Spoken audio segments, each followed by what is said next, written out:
Biratangaje kandi bitera urujijo uburyo ibibazo by'ubukungu bwa Afurika abagabo n'abagore b'uruhu rwera abo dukunze kwita abazungu aribo bicara babivugutira umuti bazanira abanyafurika twawunguka duca mu mazuru, mu maso, mu matwi aho gukira tukarushaho kuremba.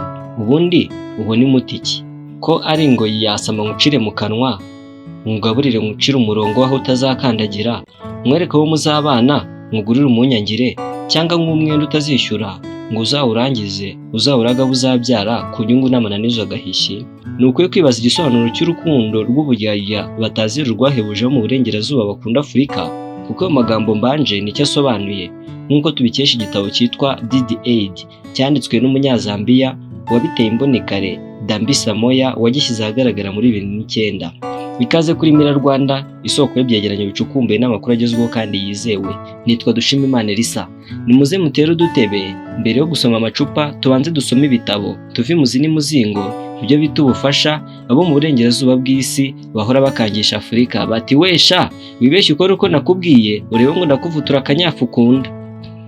Reka twanzikire mu mwaka w'1800 ubwo Yuhi Gahindiro Nyirasenge Nyiraminoga ya Gihana cya Rujugiro yaramaze kumwima imbuto mu mirima ya Gahindiro y'Imuhinja yo ku Mayaga yari yarise Akimuhana ngo nategereze imvura ihite, ngo kuko Nyirasenge atari kubona wo kumugera mu bigega kandi ari mu mvura afite ibyondo ku birenge. Bituma rero Gahindiro ashaka imbuto ahandi, yiterera imbuto zose yashakaga, maze ahita agenera ku magambo ya Nyirasenge agira ati burya koko Akimuhana kaza imvura ihise, cyangwa se ibisabano ntibizira igihe. Ni nako rero gutegereza ibisabano n'inkunga bikomeje gutindahaza Afurika aho kuyikungahaza. Ese koko izi ni inkunga cyangwa n'inkongi y'umuriro bari gukongereza ku rugo rwacu abanyafurika, ngo na dukeya twacu twapfurikagamo umutwe duhinduke ivu, dukomeze twigaragure turusheho kuvundarara, maze gusa nk'udusamunyiga biduhame? Umunyasenegal Megat Weja ati inkunga z'amahanga ntabwo ari igisubizo mu bibazo bya Afurika, ahubwo ni imwe mu ntandaro bituma Afurika ihora itindahaye.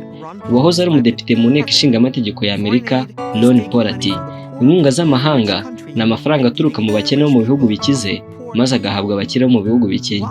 Arakomeza agira ati reba mu gihugu nkomokamo cya Senegal hari imiryango utabara itegamiye kuri leta, ibyo dukunze kwita NGOs, ndetse hakaba n'ibigo byinshi by'abakozi b'umuryango w'abibumbye babayeho mu buzima butandukanye buhenze ku buryo abanyasenegali benshi babona nk'inzozi. Ntibasiba amafunguro y'akataraboneka buri joro mu maresitora ahenze, imodoka z'ubwiza bwose, inzu nziza bidasanzwe, hamwe n'abakozi utabara bo kubitaho umunsi ku wundi.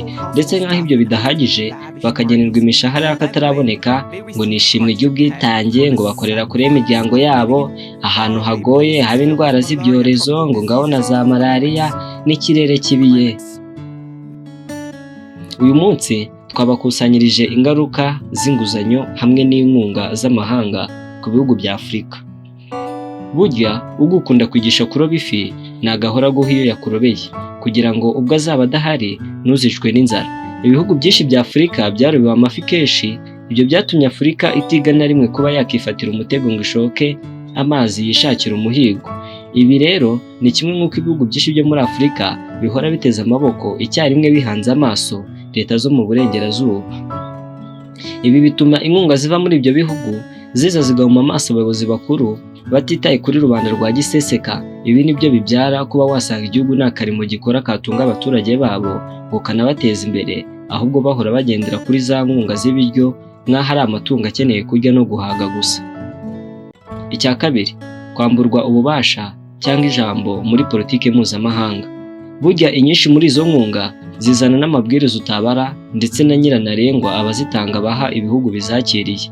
Ngaho bamwe bakagutegeka ko ugomba kujya ubagurisha umusaruro wose igihugu cyawe cyejeje, bakakwihanangiriza ati niyo wabona uguha akubye kabiri ayo bagurira umusaruro wawe kirazira kugurisha nabo.